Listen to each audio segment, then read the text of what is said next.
على إيقاع دعوات موحدة لنبذ الإرهاب والتطرف، شهدت مدينة باريس تنظيم مسيرة مليونية تضامنا مع ضحايا الاعتداءات الإرهابية التي شهدتها العاصمة الفرنسية في الأيام القليلة الماضية.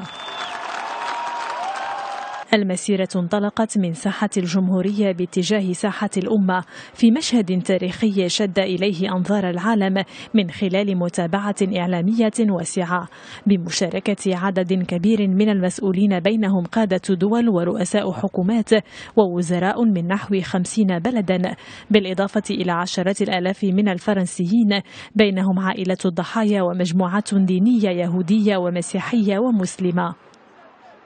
من أبرز المشاركين في هذه المسيرة بالإضافة إلى الرئيس الفرنسي فرانسوا هولاند، المستشارة الألمانية أنجيلا ميركل، ورئيس الوزراء البريطاني ديفيد كاميرون، كما شارك في المسيرة كل من الرئيس الفلسطيني محمود عباس ورئيس الوزراء الإسرائيلي بنيامين نتنياهو وملك الأردن عبد الله الثاني وعقيلته الملكة رانيا، بالإضافة إلى عدد من وزراء خارجية العرب.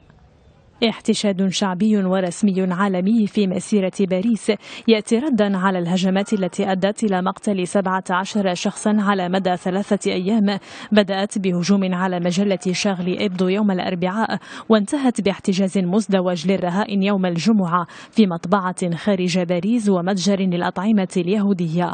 مسيرة تاريخية هي الأولى من نوعها منذ الحرب العالمية الثانية، تطلب إجراؤها استدعاء الجيش لتعزيز الأمن إلى جانب بالآلاف من عناصر الشرطة المنتشرين في إطار خطة مكافحة الإرهاب أو فيجي بيغات التي رفعت إلى الدرجة القصوى منذ يوم الأربعاء. عدد من المدن الفرنسية شهدت هي الأخرى مسيرات مناهضة للإرهاب شارك فيها 700 ألف متظاهر، كان أضخمها في مدينة تولوز حيث خرج نحو 100 ألف متظاهر.